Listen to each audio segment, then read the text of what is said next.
The mountain man found a starving black bride collapsed in his cabin during the worst blizzard in years, her fingers still clutching a torn leather bag as if her life depended on it. The townspeople gathered like vultures when he carried her to the saloon, their whispers slicing through the air with cruel assumptions. Runaway slave, abandoned mail-order bride, another broken woman destined for an unmarked grave. They saw only what they expected, a fragile figure who'd surely be dead or gone by spring. But the grizzled hermit who'd spent 5 winters alone in those mountains recognized something different in her eyes, something that made him ignore every instinct screaming at him to walk away. What he didn't know was that someone had orchestrated her disappearance, someone who couldn't afford to let her survive. And now his decision to help her had put them both in the crosshairs of a conspiracy that reached into the very heart of their town. Would protecting her cost him everything, or would the truth about who she really was shock them all? Before we continue, comment where you are tuning in from. Perhaps we will publish a story there. The blizzard hit Copper Falls like God's own fury, burying the mining town under 3 feet of snow in a single night. Elijah Oakley had seen worse storms in his 5 years on the mountain, but this one carried something different, something that would change everything. He found her collapsed against his cabin door at dawn, half frozen and clutching a torn leather medical bag like it held her soul. Her dark skin stood out stark against the white snow, and her dress, though tattered and mud-stained, had once been expensive, quality fabric, city tailoring. Elijah dragged her inside without thinking. The woman was barely breathing, her lips blue with cold. He wrapped her in bear pelts by the fire and forced hot broth down her throat drop by drop. For 2 days she drifted between consciousness and fever dreams, mumbling words he couldn't catch. When she finally opened her eyes, they held an intelligence that surprised him. Sharp, calculating, not the blank stare of someone broken by the frontier. The storm passed on the 3rd day. Elijah knew he had to take her to town. Living alone had taught him many things, but nursing strange women back to health wasn't one of them. He loaded her onto his horse and rode down the mountain trail, dreading every step. Copper Falls buzzed with tension even on quiet days. The Civil War had ended 5 years ago, but its echoes still bounced off every saloon wall and church pew. Former Union soldiers drank next to Confederate sympathizers. Freed slaves worked alongside men who'd rather see them in chains. The town balanced on a knife's edge, and Elijah preferred to avoid it entirely. Murphy's saloon erupted in whispers the moment he carried her through the doors. Every head turned, every conversation stopped. The woman kept her chin high despite her obvious weakness, meeting their stares without flinching. Sheriff Josiah Harper pushed through the crowd, his badge catching the lamplight. A fair man by most accounts, but bound by laws that didn't always serve justice. "What have we got here, Oakley?" "Found her half dead at my cabin. Don't know how she got there." The sheriff studied the woman's face. "You got papers? Proof of freedom?" She shook her head slowly. "I lost everything in the storm." The crowd's murmur grew ugly. Escaped slave, runaway, troublemaker.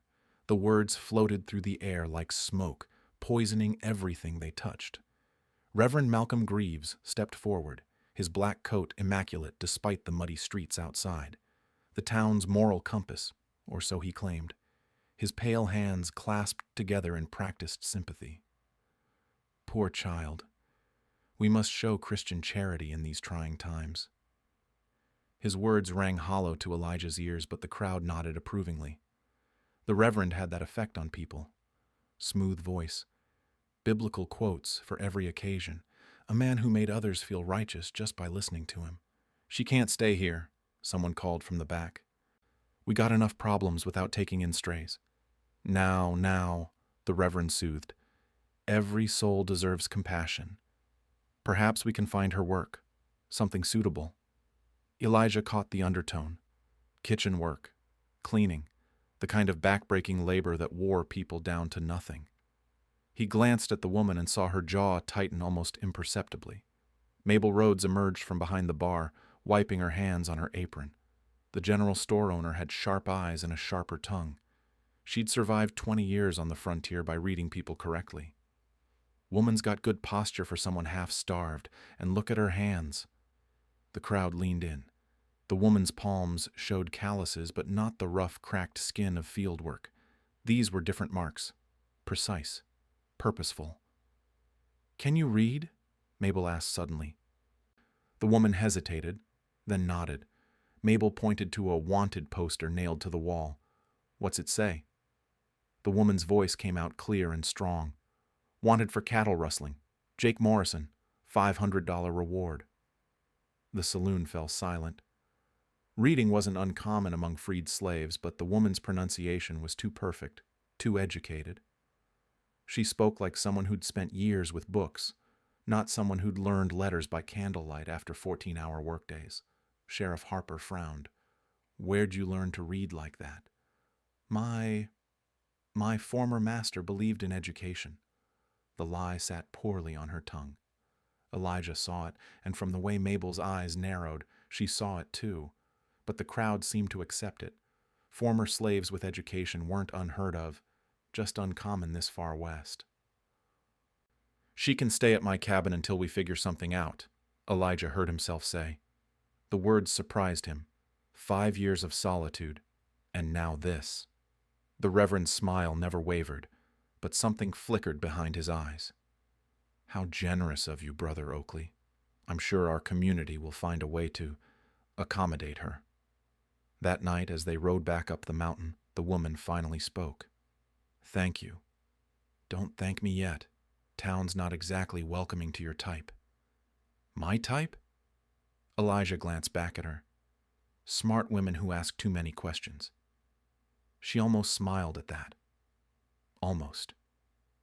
But as they climbed higher into the darkness, neither of them noticed the rider following at a distance. Someone who'd been waiting for this moment. Someone who couldn't afford to let her stay in Copper Falls much longer.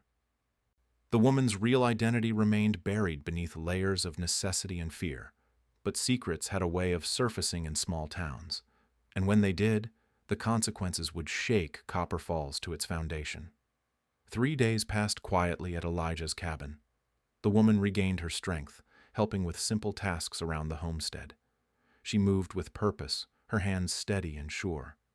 Not the fumbling movements of someone unfamiliar with work, but something different, more deliberate. Elijah noticed how she examined everything, the way she studied his herb collection with unusual interest, how she corrected his technique when he cleaned a rabbit wound, small things that nagged at his mind.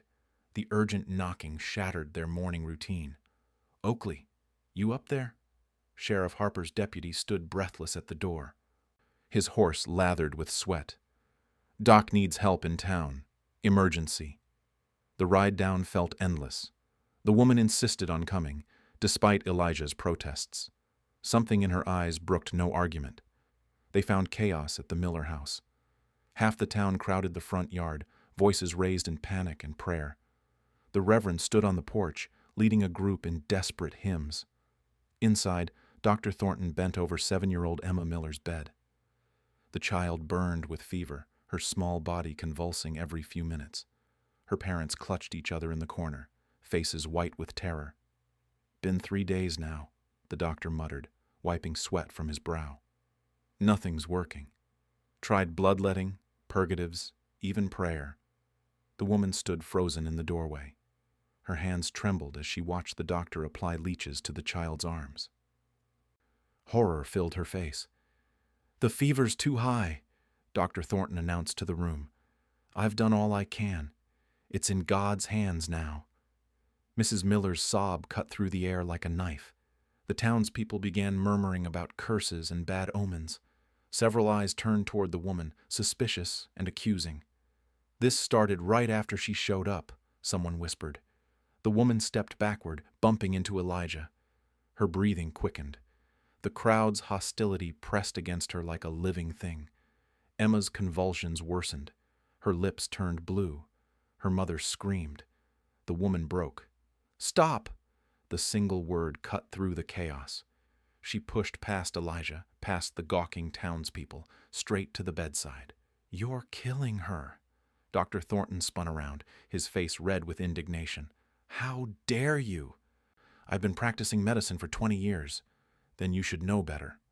The woman's voice carried absolute authority now. Look at her throat, the rash pattern. This isn't consumption or lung fever. She leaned over Emma, her trained eye cataloging symptoms with lightning speed. Scarlet fever. The bloodletting is making her weaker. Those herbs are wrong for this condition. Preposterous. A woman who can barely read, presuming to diagnose the strawberry tongue, the sandpaper rash, classic presentation. She turned to face the room. She needs cool compresses, not heat. Willow bark tea for the fever. And for God's sake, stop draining her blood. The authority in her voice silenced every objection. This wasn't guesswork or folk wisdom. This was medical knowledge, precise and confident. Sheriff Harper stepped forward. How do you know all this? The woman's mask finally slipped. 20 years of hiding, of pretending to be less than she was, crumbled in an instant. Because I'm Dr. Sadie Booker. I graduated from the Women's Medical College of Philadelphia. I've treated hundreds of cases like this. The room erupted. Voices overlapped in shock and disbelief. A doctor? A woman doctor? Impossible. But Emma Miller was dying. Sadie ignored the chaos, focusing entirely on her patient. Her hands moved with practiced efficiency, checking pulse points, examining the child's throat, testing reflexes. I need clean water, cold compresses. Someone find me willow bark or white oak. Now. Mabel Rhodes was the first to move. Something in Sadie's voice compelled obedience. The store owner pushed through the crowd, barking orders. You heard her! Move! Dr. Thornton sputtered protests, but Elijah stepped between him and the bed. The mountain man's sighs ended the argument without words. Sadie worked through the night. She bathed Emma's burning skin with cool water, administered carefully measured doses of willow bark tea, monitored every symptom with scientific precision. The townspeople took shifts watching through the windows. Word spread like wildfire. The mysterious woman was a doctor, a real doctor, trained in the East. Dawn brought the miracle they'd all prayed for. Emma's fever broke. Her breathing steadied. Color returned to her pale cheeks. Mrs. Miller fell to her knees beside the bed, tears streaming. Thank you. Oh, God, thank you. The crowd outside grew silent as the news spread. The woman they'd dismissed, the stranger they'd scorned, had saved their child. Sadie finally allowed herself to collapse into a chair, exhaustion overwhelming her. But her secret was out now. No more hiding. No more pretending to be less than she was. Sheriff Harper studied her with new eyes. Philadelphia, you said? You got proof of that? Sadie's face darkened. I had proof. Diplomas, certifications, letters of recommendation, all stolen when my stagecoach was attacked. Attacked? 3 men, professional job. They knew exactly what they were looking for. Took my medical bag, my documents, everything that proved who I was. The implications hung heavy in the air. Someone had specifically targeted her credentials. Someone who wanted Dr. Sadie Booker to disappear. But why? And who in this small mining town would go to such lengths to stop a doctor from practicing? The Reverend's voice cut through the morning air, leading another prayer.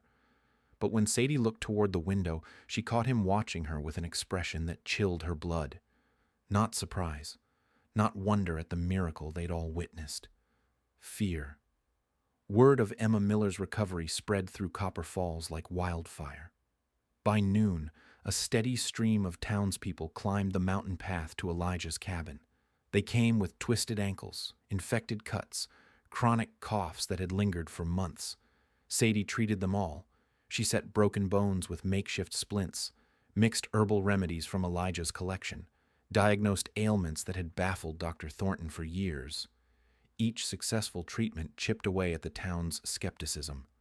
But not everyone celebrated. Reverend Greaves arrived on the 3rd day. His black coat pristine despite the muddy trail. He watched from the tree line as Sadie examined Mrs. Patterson's arthritic hands. Remarkable recovery for young Emma, he said, stepping into the clearing. Sadie looked up from her patient. Medicine tends to work when applied correctly. Indeed, though some might wonder about the timing, a stranger arrives and suddenly our town doctor's methods prove inadequate. The accusation hung in the air like smoke. Mrs. Patterson shifted uncomfortably, glancing between them. Dr. Thornton is a good man, the Reverend continued. Served this community faithfully for 15 years. It would be unfortunate if outside influences undermined that trust. Sadie's jaw tightened. My only influence is medical training. Of course, though I do wonder about your credentials. Philadelphia is quite far from here.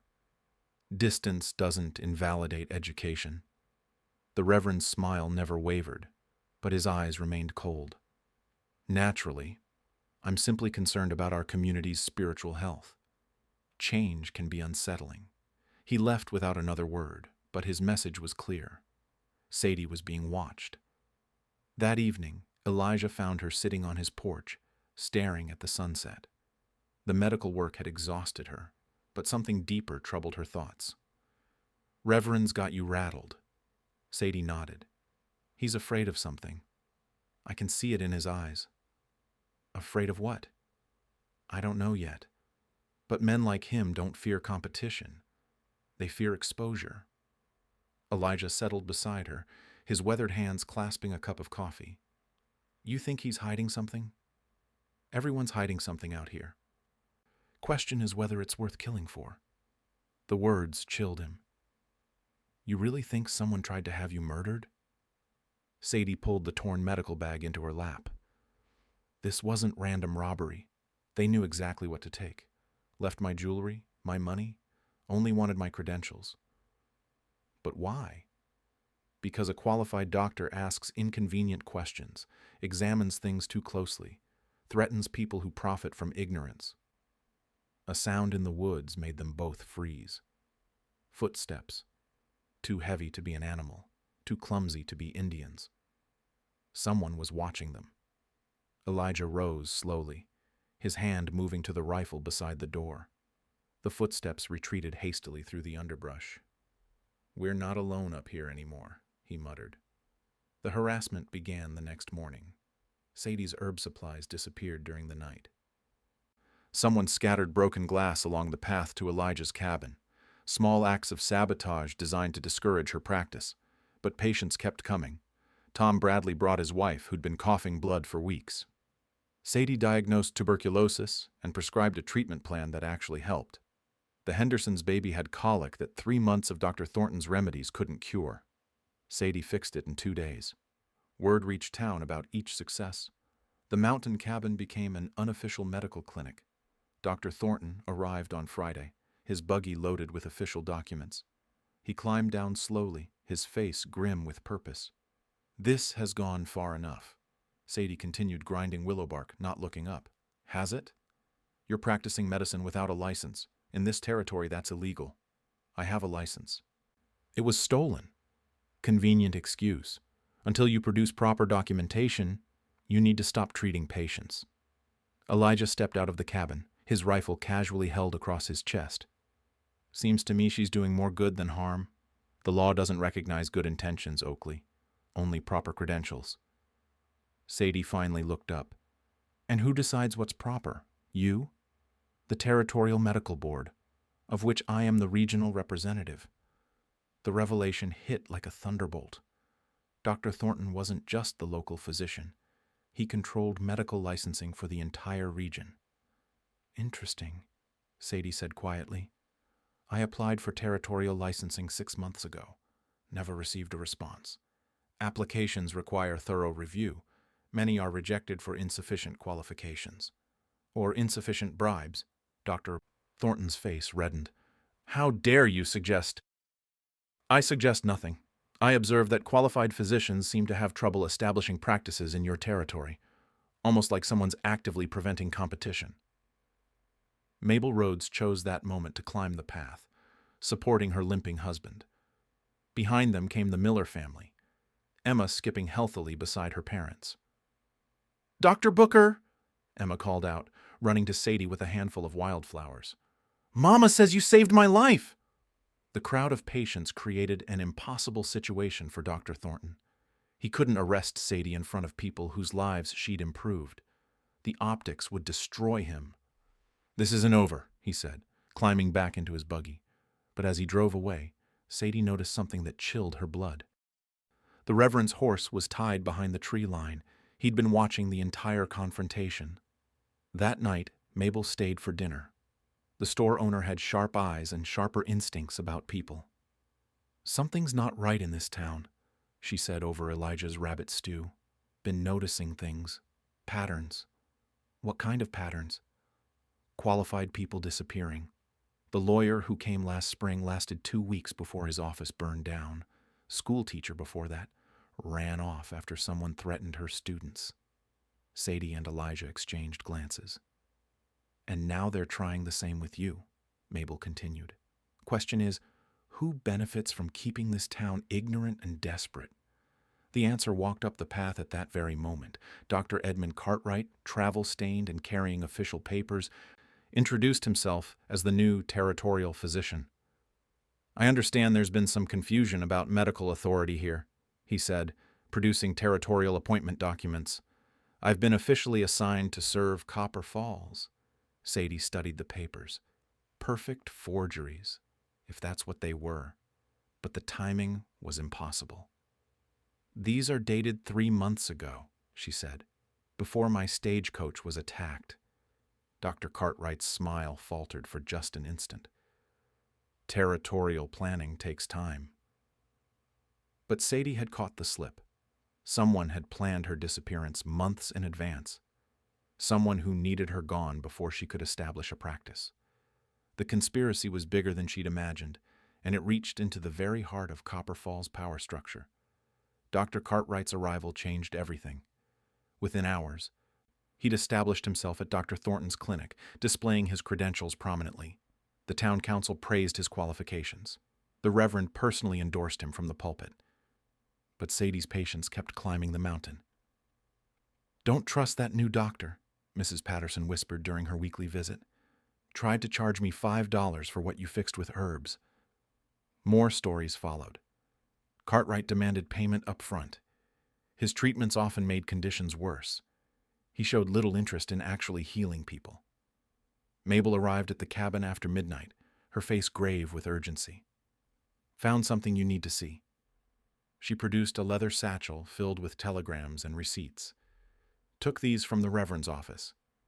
Man's careless with his filing." Sadie spread the documents across Elijah's kitchen table. The evidence painted a disturbing picture. Payments to known bandits.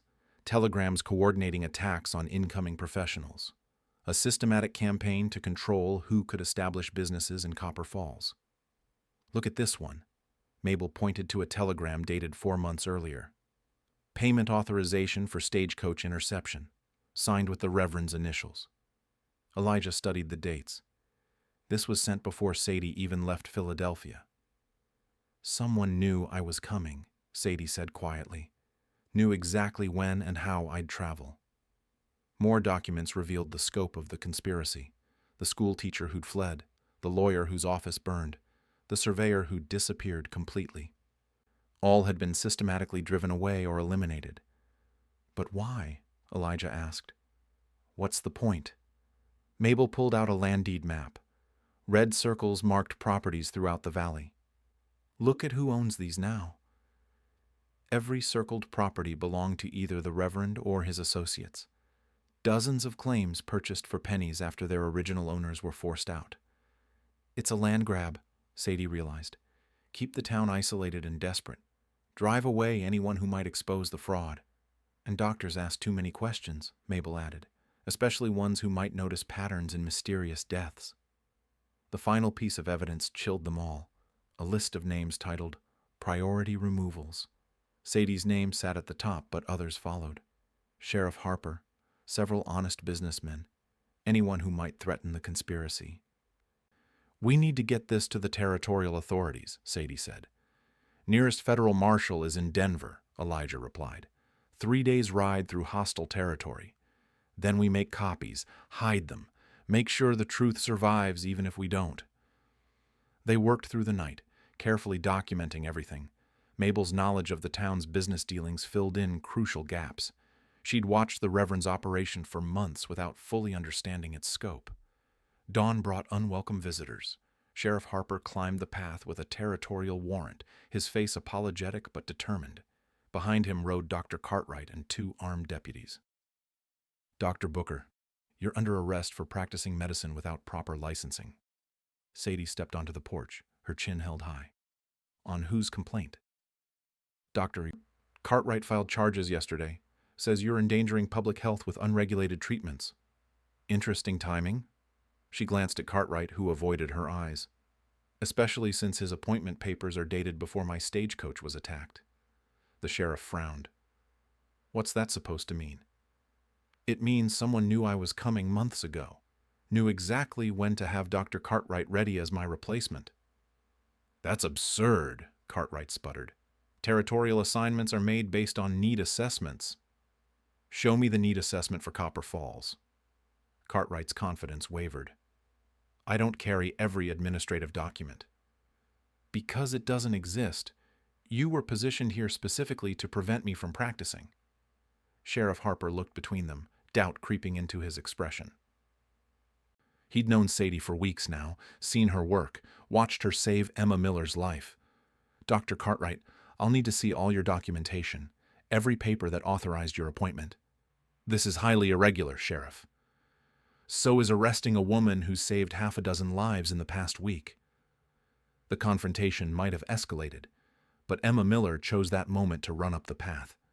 She carried a bouquet of wildflowers for Sadie, her face bright with health. "Dr. Sadie, Mama says to thank you again for making me better." Behind Emma came her parents, then the Pattersons, then Tom Bradley with his recovering wife. Half the mountain path filled with Sadie's grateful patience. Sheriff Harper surveyed the crowd, then looked back at the arrest warrant in his hands. "Dr. Cartwright, I think we need to have a longer conversation about these charges. The law is clear, Sheriff. She's practicing without proper licensing. And you're practicing with suspicious credentials. Until I sort this out, I'm suspending all medical licensing enforcement in this district." Cartwright's face reddened. "You don't have authority to—" "I have authority to investigate potential fraud, which is exactly what I'm going to do." The sheriff folded the warrant carefully. "Dr. Booker, you're free to continue treating patients. For now." As the official party retreated down the mountain, Sadie felt a mixture of relief and apprehension. They'd won this battle, but the war was far from over. That evening, Mabel brought disturbing news. Reverend held an emergency council meeting, closed session. "But I heard enough through the walls." "What kind of meeting?" "The kind where they decide you've become too dangerous to ignore." Sadie stared out at the darkening valley below. Somewhere down there, powerful men were planning her destruction. Men who'd killed to protect their secrets. But she had allies now. Evidence. And most importantly, the truth. The question was whether it would be enough to survive what was coming next. The Reverend's next move came at Sunday service. His sermon thundered through the packed church, condemning outside influences and false healers. He spoke of wolves in sheep's clothing, of strangers who brought corruption to godly communities. "We must be vigilant," he declared from the pulpit. "Evil disguises itself in many forms." The congregation hung on every word. But Mabel noticed something crucial. The Miller family sat in stony silence. So did the Pattersons. Tom Bradley's wife kept shaking her head. After service, the Reverend cornered Sheriff Harper outside the church. "I trust you'll reconsider that woman's arrest warrant." "I'll consider all the evidence," Harper replied carefully. "Evidence can be misleading. Community stability should be your priority." The threat was subtle, but unmistakable. Harper's jaw tightened as he walked away. That afternoon brought a stream of visitors to Elijah's cabin. Not patients this time, witnesses. Old Pete Morrison, who worked odd jobs around town, arrived first. He'd overheard conversations behind Murphy's saloon, plans to burn Sadie out, make it look accidental. "They're scared," he wheezed through his damaged lungs. "Never seen the Reverend so rattled." Mary Hutchinson came next. She cleaned houses for wealthy families, made herself invisible while dusting their secrets. She'd seen financial ledgers at the Reverend's house, payments that didn't match any legitimate business. "Found receipts for things that don't make sense," she said. ammunition purchases, payments to men who don't live here. By evening, a dozen townspeople had shared what they'd seen and heard. A picture emerged of systematic intimidation stretching back years. Sadie organized the testimony methodically. Names, dates, specific incidents. She'd built legal cases before in Philadelphia when corrupt officials tried to block her medical practice. "We need more than whispers and suspicions," she told the group. "We need documents, financial records, something that proves criminal conspiracy." Mabel shifted uncomfortably. "I might know where to find that." She explained about the Reverend's private office in the church basement. He kept his sensitive papers there, locked in an iron safe. She'd seen him accessing it during her cleaning duties. "Too risky," Elijah said immediately. "Not if we do it right." Sadie's mind was already working. "Sunday morning during service, everyone will be upstairs. Including you? If you're not in church, people will notice." Sadie smiled grimly. "Then we make sure they notice me for the right reasons." Sunday arrived gray and drizzling. The church filled as usual, but tension crackled through the congregation. Word had spread about Sadie's investigation. People chose sides with their seating arrangements. Sadie walked through the front doors just as the Reverend began his opening prayer. She wore her best dress, cleaned and mended, her head held high despite the hostile stares. She took a seat in the front pew. The Reverend's voice faltered when he saw her. His carefully prepared sermon stumbled over forgotten words. His hands shook as he gripped the pulpit. "Today I want to speak about truth," he managed, "about the difference between true healing and false promises." While he preached about her supposed sins, Mabel slipped out the back door. She knew every creaking board, every squeaky hinge. The basement entrance stayed hidden behind the woodpile. The safe proved easier than expected. The Reverend's arrogance had made him careless. He'd written the combination inside his Bible, convinced no one would dare look there.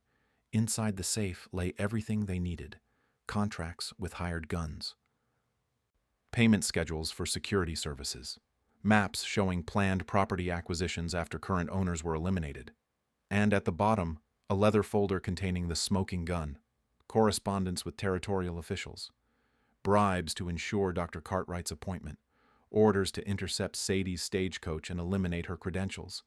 But the most damning document was a list titled Final Solutions. It contained names of townspeople who posed ongoing threats. Sheriff Harper topped the list. Sadie's name had been crossed out and marked "In Progress." Mabel photographed everything with a small camera she'd borrowed from the town's photographer. The evidence would survive even if the originals disappeared. Upstairs, the Reverend's sermon reached its crescendo. "Some among us harbor dangerous elements. People who threaten our way of life with their radical ideas." His eyes locked on Sadie. The congregation followed his gaze. Murmurs rippled through the pews. "I say we must choose. Stand with godly tradition or fall to corrupting influences." Several men stood up, their faces hard with purpose. The Miller family remained seated. So did the Pattersons and Bradleys. The church split visibly between supporters and opponents. "Perhaps our visitor would like to address these concerns," the Reverend said, his voice dripping false courtesy. Sadie rose slowly. Every eye in the building focused on her. This was the moment that would determine everything. "I came to Copper Falls to heal people," she said, her voice carrying clearly. "That's what doctors do. We don't choose patients based on their skin color or social status. We treat everyone. But without proper credentials. My credentials were stolen by men hired to stop me from practicing, men paid by someone in this room." The accusation sent shockwaves through the congregation. The Reverend's face went pale. "That's a serious charge," Sheriff Harper called out, "with serious evidence to support it." Sadie pulled out photocopied documents, financial records showing payments to known criminals, correspondence proving conspiracy to eliminate qualified professionals. The church erupted in chaos. Shouts of outrage mixed with demands for proof. The Reverend tried to regain control, but his authority was crumbling. Outside, Mabel replaced the original documents in the safe and slipped back into the church through a side door. No one noticed her return in the confusion. The battle lines were drawn. Truth against corruption, justice against greed. The war for Copper Falls's soul was about to begin. The emergency town meeting filled Murphy's saloon beyond capacity. Every chair was taken, men stood 3 deep along the walls, and women crowded near the windows, the air thick with tension and tobacco smoke. Sheriff Harper called for order, his badge gleaming under the lamplight. On the table before him lay stacks of evidence, financial records, forged documents, correspondence that painted a picture of systematic corruption. "These are serious allegations," he began. "Conspiracy, fraud, attempted murder. Before we proceed, everyone deserves to hear the evidence."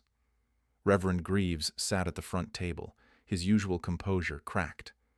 Sweat beaded his forehead despite the cool evening air. Dr. Cartwright fidgeted beside him, his confident facade evaporating. Sadie stood near the bar, flanked by Elijah and Mabel. Her supporters filled one side of the room. The Reverend's loyalists occupied the other. The divide ran deeper than mere disagreement. "Let's start with the financial records," Harper announced, holding up a ledger. Payments totaling $3,000 to known criminals, all signed with Reverend Greaves's initials. The room erupted in whispers. $3,000 was more money than most people saw in 5 years. "Those records could be forged," the Reverend protested, but his voice lacked conviction. "Could be. Except we also found the receipts." Harper produced a stack of papers. "Bank withdrawals matching every payment date. Your signature on every transaction."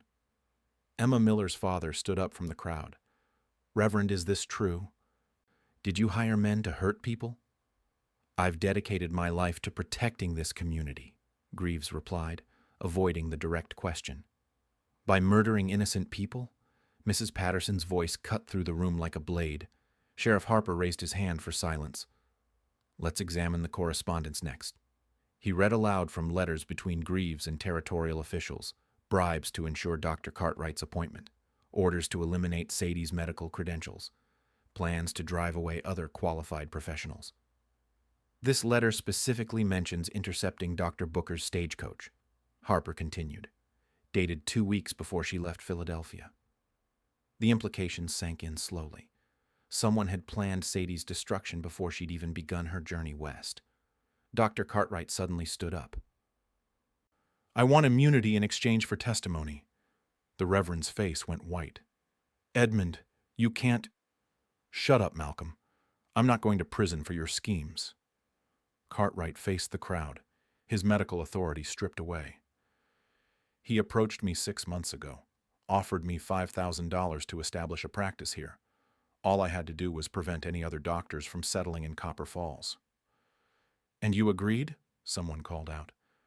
"I needed the money. My practice in Denver was failing, but I never agreed to murder." "What about the other professionals?" Sheriff Harper pressed. "The lawyer, the school teacher?" "Same pattern. He'd identify threats to his operation, then arrange for them to be eliminated or driven away. Anyone who might expose his land-grabbing scheme." Mabel stood up, her voice carrying clearly. "Tell them about the properties, Malcolm. Tell them how you've been stealing people's land." The Reverend's silence spoke volumes. Harper consulted another document. "Property records show 47 parcels transferred to Reverend Greaves or his associates in the past 2 years, all purchased well below market value after the original owners fled or died under mysterious circumstances." Tom Bradley pushed forward from the crowd. "My brother had a claim up north. Disappeared last spring after saying someone threatened him." "Mine too," another voice called out. "Said men came around asking questions. Found his body 3 weeks later."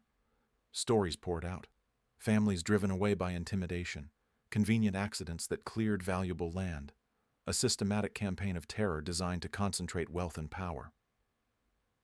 Sheriff Harper had heard enough.